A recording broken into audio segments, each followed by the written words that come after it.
Hello, हम लोग देखने वाले हैं अभी प्रपत्र संख्या 2 को कैसे भरेंगे। यानी आप सभी लोग जानते हैं कि बिहार में भूमि का सर्वे चल रहा है। उसके तहत जो है प्रपत्र संख्या 2 जो है सभी लोग को भरना है। और इसको भरने में काफ़ी ज़्यादा संख्या में सभी लोग गलती कर रहे हैं। तो मैं आप लोग को बतलाने वाला हूँ इस सेशन में कि आप लोग को कहाँ कहाँ पर क्या क्या भरना है। सारा कंडीशन बतलाऊंगा। यदि आप लोग का जो है ज़मीन क्रय ज़मीन है या आप लोग का जो है दादा परदादा की ज़मीन है, तो सारा पॉइंट में आप लोग को बतलाना हूँ कि आप लोग को क्या क्या लिखना है। तो आप लोग इस वीडियो में पूरा एंड तक बने रहिएगा। सारा डाउट आप लोगों का आज के ये इस वीडियो में क्लियर हो जाएगा। तो सबसे पहले देखिएगा, ये फॉर्मेट जो है आप लोग को, ये फॉर्म जो है पूरा बिहार भर में भरा जा रहा है। और एक इसी में जो है दूसरा फॉर्मेट भी चल रहा है जिसमें जो है ये रो खींचा हुआ नहीं दिखाई देगा। यानी सीधे जो है सीधा सीधा लाइनिंग केवल दिखाई देगा, खाना बना हुआ लाइनिंग दिखाई नहीं देगा। तो ये फॉर्मेट जो है ये सभी जिला में चल रहा है। और कहीं कहीं भी जो है वो लाइन बिना रो वाला फॉर्म दिखाई दे रहा है। तो आप लोग को घबराना नहीं है, दोनों फॉर्म एक के ही हैं। यानी ऊपर में उसी में भी यही बात लिखा है जो जो बातें यहाँ पर लिखा है। तो देखिए हम लोग क्या करेंगे, सबसे पहले यहाँ पर देखिएगा, तो यहाँ पर आप लोग राजस्व ग्राम में क्या भरिएगा। तो राजस्व ग्राम में आप लोग को फिलअप करना है। यहाँ पर राजस्व ग्राम कहने का मतलब मौजा। जिस मौजा के अंतर्गत आप लोग का भूमि है उसको यहाँ पर भर देना है। तो किस मौजा के अंतर्गत भूमि है आप लोग भर दीजिएगा। ये आप लोग को कहाँ पता चलेगा मौजा, तो मैं आप लोग को रसीद पर दिखाता हूँ। रसीद के माध्यम से मैं आप लोग को बतलाऊंगा। तो देखिए ये रसीद है, आप लोग को मौजा यहाँ पर दिखाई देगा। ये मौजा लिखा हुआ है, यहाँ पर आप लोग को दिखाई देगा कि आपका ज़मीन जो है किस मौजे के अंतर्गत है। यहाँ पर जो मौजा रहेगा वहीं जो है बात यहाँ पर फिलअप कर देना है। उसके बाद थाना संख्या, थाना नंबर था, थाना नंबर आप लोग को पता चलेगा यहीं से, यानी रसीद से ही पता चलेगा। यहाँ पर देखिएगा मौजा या थाना संख्या यहाँ पर लिखा गया है। तो यहाँ पर जो नंबर लिखा गया है मैं यहाँ पर काट दिया हूँ, क्योंकि जो है यहाँ पर मैं अपना जो है डिटेल नहीं दिखा सकता हूँ। बट आप लोग अपना देख लीजिएगा यहाँ पर क्या लिखा है थाना संख्या में, उसी को जो है यहाँ पर थाना नंबर में फिलअप कर देना है। उसके बाद हल्का नंबर, तो हल्का नंबर आप सभी लोगों को जानकारी नहीं होगा। हल्का नंबर जानकारी नहीं है तो आप लोग को यहाँ पर खाली छोड़ देना है। जिनको जानकारी है वो भर लेंगे, जिनको जानकारी नहीं है वो खाली छोड़ देंगे। हमें जानकारी नहीं है तो हमने यहाँ पर खाली छोड़ दिया। अदरवाइज आप लोग जो इसका दूसरा फॉर्म है, यानी ये रो वाला नहीं है, ये बॉक्स वाला बनाया हुआ नहीं है, केवल जो है ये कॉलम वाला जो फॉर्मेट है, उसमें यहाँ पर हल्का नंबर या हल्का का नाम पूछा गया है। तो उस कंडीशन में आप लोग लिख सकते हैं जहाँ पर आप लोग का पंचायत लेवल पर कर्मचारी बैठता है, तो आप लोग को पता होगा कि आपका पंचायत कहाँ है, उस पंचायत का नाम लिखना होगा। तो वो फॉर्म भरिएगा तो वहाँ पर पंचायत का नाम लिख दीजिएगा। यहाँ पर भी आप लोग लिख सकते हैं, बट हमारा मानना है कि आप लोग खाली छोड़ दीजिएगा। ये आप लोग जमा करने जाइएगा कर्मचारी के पास, तो वहाँ पर आप लोग को बतलाएगा कि यहाँ पर क्या भरना है। अदरवाइज वो अपने से भी भर लेगा। आप सभी लोग जानते हैं कि सर्वे का अधिकारी जो है ये मौजा वाइज नियुक्त किया गया है। तो हर मौजा में अलग अलग सर्वे का अधिकारी नियुक्त किए गए हैं। तो ये आपका मौजा ये हल्का नंबर हुआ अपने से भी फिलअप कर सकता है। तो आप लोग जो नहीं बुझा रहा है तो छोड़ दीजिएगा। उसके बाद यहाँ पर पुलिस थाना, तो पुलिस थाना में आप लोग को यहाँ पर सभी लोग जानते हैं आपका पुलिस थाना कहाँ है, दिनारा है। आपका नहीं बतलाना है जमीन किस पुलिस थाना के अंतर्गत आता है, उसको यहाँ पर फिलअप कर रहा है। तो ये गलती नहीं करना है। आप में से बहुत ऐसे होंगे कि आपका ज़मीन जो है कहीं और है, किसी और थाना के अंतर्गत है, और आप लोग कहीं और रहते हैं, यानी किसी और थाना के अंतर्गत रहते हैं। तो यहाँ पर जहाँ ज़मीन है वहाँ का थाना क्या है वो है यहाँ पर आप लोग को फिलअप करना है। उसके बाद यहाँ पर अंचल फिलअप करना है, ज़मीन जहाँ है उसका अंचल आप लोग को फिलअप करना है। उसके बाद जिला आप लोग फिलअप कर दीजिएगा। तो ये आप लोग को समझ में आ गया। पुलिस थाना कौन डालना है, जहाँ पर जो है ज़मीन उपस्थित है उसका जो है पुलिस थाना डालना है, अंचल डालना है और वहाँ का जिला डालना है। उसके बाद यहाँ पर आप लोग ध्यान से समझिएगा, यहाँ पर बहुत काफ़ी में बहुत बहुत काफ़ी संख्या में लोग गलती कर रहे हैं। आप लोग को गलती नहीं करना है यहाँ पर लिखने में। तो देखिए आप लोग को क्या करना है, मान लीजिए आप लोग 4 भाई है, तो आप लोग 4 भाई हैं, तो आप लोग चारों भाई अपना नाम लिख दीजिएगा। उसके बाद नीचे में अपना पिता के नाम लिख दीजिएगा, क्योंकि सभी लोग जानते हैं कि आपके पिता का नाम सेम है। तो यहाँ बार बार न लिखकर हम लोग एक बार में ही लिखेंगे नीचे में पिता का नाम। तो यहाँ पर देखिएगा 3 भाई है, राजू कुमार, रमेश कुमार और रवि कुमार। इनके पिता जो है राजकुमार सिंह है, तो मैंने यहाँ पर दर्शा दिया है। बट एक और कंडीशन बनता है, क्या होता है, तो वो बनता है कि यदि जो है ज़मीन हमारे खुद नाम का है तो तब हम लोग कैसे भरेंगे। तो यदि आप लोग का ज़मीन जो है खुद के नाम से है तो आप लोग जो है अपने नाम को यहाँ पर लिख दीजिएगा। उसके बाद जो है आप अपने पिता के नाम लिख दीजिएगा, या स्त्री के नाम से ज़मीन है, यानी महिला के नाम से ज़मीन है, तो यहाँ पर महिला का नाम लिख दीजिएगा जिसके नाम से ज़मीन है। उसके बाद उसके पति का नाम लिख दीजिएगा। तो मैं 3 आप लोग को प्रक्रिया बतलाया हूँ, यानी 3 यहाँ पर पॉइंट बनता है। एक तो हो गया कि आप लोग 2 भाई हैं, 3 भाई हैं, 4 भाई हैं, तो आप लोग ऐसे दर्शाइएगा। यदि किसी महिला के नाम पर ज़मीन है और उसी नाम पर जो है सर्वे कराना है, तो आप लोग उस महिला का नाम लिख दीजिएगा, उसके नीचे उसके जो है पति का नाम लिख दीजिएगा। और आप लोग यहाँ पर ध्यान से सुनिएगा, यदि मान लीजिए राजू कुमार है, ये 4 भाई है, 3 भाई है, तो राजू कुमार के कोई पुत्र है और पुत्रियाँ है, तो यहाँ पर क्या करना है, उस पुत्र और पुत्री का भी डिटेल डालना है। ये नाम नहीं लिखना है, वहाँ पर क्या कर देना है, यानी राजू का जितना पुत्र और पुत्री मिलाकर है, यानी इसका एक लड़का और एक लड़की है, तो यहाँ पर 2 अंश आप लोग लिख सकते हैं। 2 अंश यहाँ पर मैं लिख देता हूँ, यहाँ पर आप लोग को दिखाई देगा। इस प्रकार से आप लोग कर दीजिएगा 2 अंश, तो 2 अंश आप लोग को लिख लेना है। तो दो दो अंश यहाँ पर लिख लीजिएगा। उसी प्रकार रमेश का भी लड़का लड़की है, तो जोड़कर यहाँ पर लिख दीजिएगा। उसी प्रकार रवि का लड़का लड़की है, तो यहाँ पर लिख सकते हैं, अदरवाइज छोड़ भी सकते हैं। यहाँ पर कोई जो है आप लोग का ज़बरदस्ती नहीं है, यानी कोई लिखना जो है कंपलसरी नहीं है, तो आप लोग छोड़ भी सकते हैं, आप लोग दर्शा भी सकते हैं। तो बट मेरा मानना है कि आप लोग दर्शा दीजिएगा, आप लोग का लड़का पड़का है तो। उसके बाद यहाँ पर देखिएगा, यहाँ पर आप लोग को भरना है अस्थाई पता। मैं एक बात और यहाँ पर बतला रहा हूँ। एक और जो है यहाँ पर कंडीशन बनता है, वो होता है कि यदि हम लोग जो है इकलौते पुत्र हैं, यानी अपने पिता का एकमात्र पुत्र हैं, तो हम लोग कैसे भरेंगे? तो आप लोग को कुछ नहीं करना है, आप लोग का यहाँ पर नाम डाल देना है और अपने पिता का नाम डाल देना है। बस उतना ही आप लोग को करना है। अपने आपका जो लड़का है तो उसको जो है फिलअप करने की कोई ज़रूरत नहीं है। बस अपने आपका नाम और अपने पिता का नाम डाल दीजिएगा। उसके बाद यहाँ पर देखिएगा अस्थाई पता। तो अस्थाई पता में आप अपना अस्थाई पता बतलाएंगे, यानी आपका जो है ग्राम कहाँ है, पोस्ट कहाँ है, थाना कहाँ है, जिला कहाँ है। उसके बाद नीचे में आप लोग पिन कोड भी लिख दीजिएगा। तो अपना पिन कोड भी लिख देना है यहाँ पर।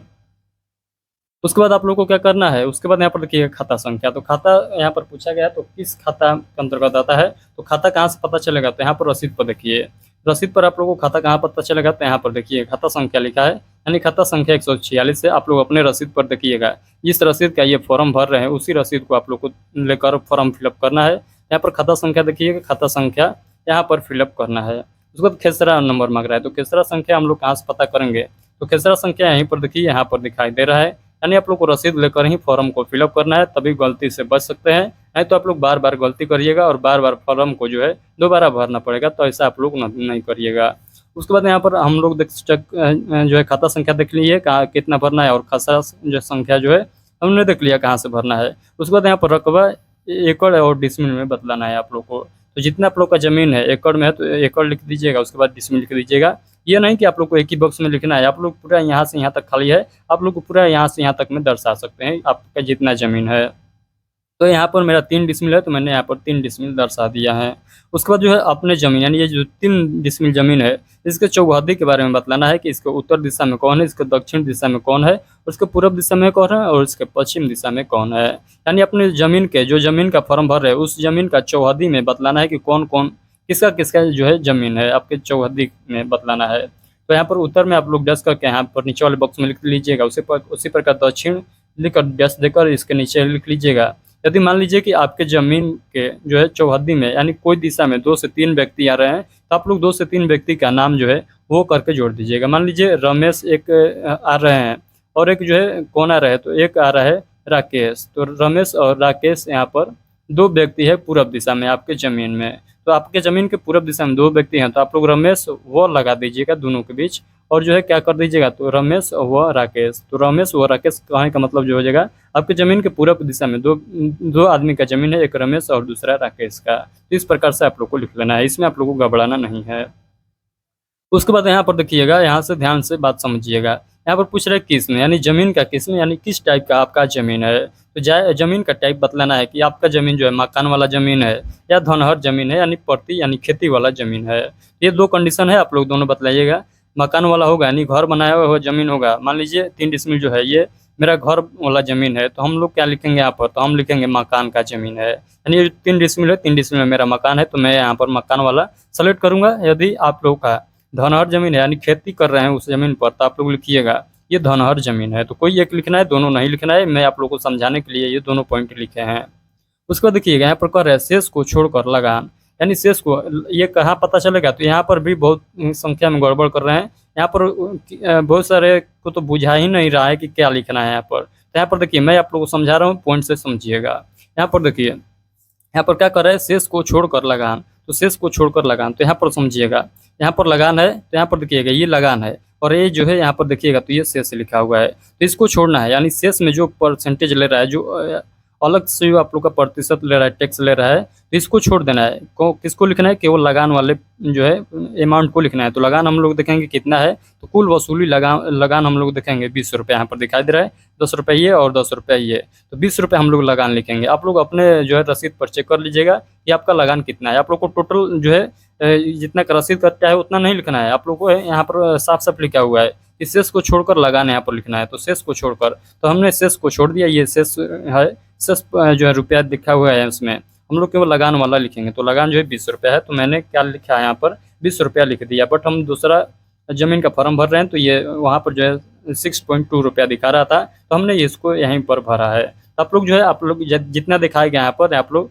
यहाँ पर 20 रुपया दिखा रहा है, तो यहाँ पर आप लोगों को 20 रुपया लिखना होगा। यानी आप लोग अपने रसीद को चेक करिएगा, उसमें आप लोग का लगान कितना दिखाई दे रहा है, इसके सामने वाला जो है अमाउंट आप लोग को लिखना है। यानी इस लाइन में जो अमाउंट दिखाई देगा इसी को आप लोग को लिखना है, इस वाले टोटल अमाउंट को नहीं लिखना है, क्योंकि इसमें लगान और शेष जो है दोनों जुट जा रहा है। यहाँ पर जो है कर रहा है शेष को छोड़कर, यानी शेष को नहीं जोड़ना है इस लगान में, केवल लगान का अमाउंट बतलाना है। तो यहाँ पर अब आप लोगों से गड़बड़ नहीं होगा, ये मैं मान कर चलता हूँ। तो सभी लोग इस वीडियो को एक बार लाइक कर दीजिए, ताकि जो है हम लोग को पता चल जाएगा कि आप लोग को जो है समझ में आ गया।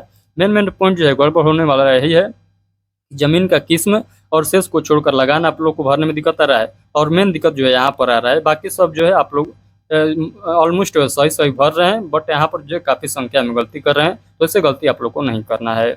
उस पर यहाँ पर देखिएगा जमाबंदी संख्या, तो जमाबंदी संख्या आप लोग को कहाँ पता चलेगा? तो जमाबंदी संख्या यहाँ पर देखिएगा, किसी किसी के पास दिखाई देगा जमाबंदी संख्या, और किसी किसी के पास जमाबंदी संख्या नहीं दिखाई देगा। यानी आप लोग का जो है क्रय वाला जमीन है, तो उस पर अधिकांश यानी ज़्यादातर जो है जमाबंदी संख्या नहीं देखने को मिलता है। तो जमाबंदी संख्या जिसको दिखाई देगा रसीद पर वो लिखेंगे, जिसको नहीं दिखाई देगा वो नहीं लिखेंगे। तो जमाबंदी संख्या जो है जिनको पता चलेगा रसीद के माध्यम से तो वो लिख लेंगे, और जिनको पता नहीं चलेगा वो छोड़ देंगे। इसको जो है भरना गलत नहीं करना है, यानी कुछ भी भर देना है ऐसा आप लोग को बिल्कुल नहीं करना है। जहाँ नहीं बुझा रहा है उसको छोड़ दीजिए, आप लोग कर्मचारी के पास जाइएगा तो वो समझा देगा। उसके बाद यहाँ पर देखिएगा, यहाँ पर कह रहा है भूमि पर दावा का आधार, यानी भूमि पर दावा का आधार आप लोग को बतलाना है। ये आपका भूमि जो है उत्तराधिकार है, दान दान किया हुआ ज़मीन है, या खुद से खरीदा हुआ ज़मीन है, या बंदोबस्त वाला ज़मीन है, या कोई और तरीके से आप लोग का ये ज़मीन मिला हुआ है, तो आप लोग को यहाँ पर बतलाना है। यदि आप लोग का दादा परदादा यानी आप लोग का वंशागत जो है ये ज़मीन है, तो आप लोग उत्तराधिकार लिखिएगा। आप लोग फिर से एक बार समझिएगा, आप लोग का जो भूमि है, मान लीजिए आप लोग के भूमि जो है दादा परदादा के नाम पर भूमि है, तो आप लोग को लिखना होगा उत्तराधिकार, यानी आप लोग खरीदे नहीं है, ये आप लोग का दादा परदादा का ज़मीन है, जिसका फार्म भर रहे हैं उसका मैं बात कर रहा हूँ। यदि आप लोग जो है बंदोबस्त के तरीके से आप लोग का ज़मीन है तो बंदोबस्त लिख देंगे, या फिर आप लोग खुद से खरीदे हैं इस ज़मीन को तो क्रय लिखेंगे। यानी आप लोग ज़मीन को खरीदे हैं तो क्रय लिखेंगे, आपके दादा परदादा के हैं तो उत्तराधिकार लिखेंगे, और बंदोबस्त वाला ज़मीन है तो बंदोबस्त लिखेंगे, या ये तीनों से हटकर कोई प्रक्रिया से आप लोग का ज़मीन है तो आप लोग लिखेंगे अन्य, तो अन्य लिख भी सकते हैं। तो ये 4 कंडीशन आप लोग को लिखना है। यदि ये तीनों में से आता है तो आप लोग इस तीनों में से कोई एक बात को लिखिएगा, अदरवाइज इस तीनों बात को फॉलो नहीं करता है तो आप लोग अन्य भी लिख सकते हैं। उसके बाद यहाँ पर आप लोग छोड़ दीजिएगा, इसके बारे में हमको भी कोई जो है खास जानकारी नहीं है, ये आप लोग नहीं भरिएगा तब पर भी जमा हो जा रहा है, क्योंकि हम लोग खुद जो है बहुत ज़्यादा संख्या में फॉर्म को जमा कर दिए हैं, तो इसको भरना कोई उचित नहीं है, तो इसको छोड़ दीजिएगा। आप लोग इसको गलती नहीं करिएगा, ये नहीं कि भरने के चक्कर में सब खाना को आप लोग भर दीजिएगा, ऐसा गलती नहीं करना है। अब आप लोग को नीचे आना है, नीचे आइएगा तो यहाँ पर लिखा है स्थान, स्थान वाले आप यहाँ पर देखिएगा तो आप लोग को स्थान डाल देना है, यानी जहाँ का स्थान है, जहाँ आप लोग का ज़मीन है वहाँ का स्थान डाल देना है। उसके बाद आप लोग को ये तिथि जो है अभी नहीं आप लोग को फिलअप करना है, आप लोग को फिलअप करिएगा जब आप लोग फॉर्म को जमा करने जाइएगा, यानी सारा डॉक्यूमेंट को रेडी कर लीजिएगा।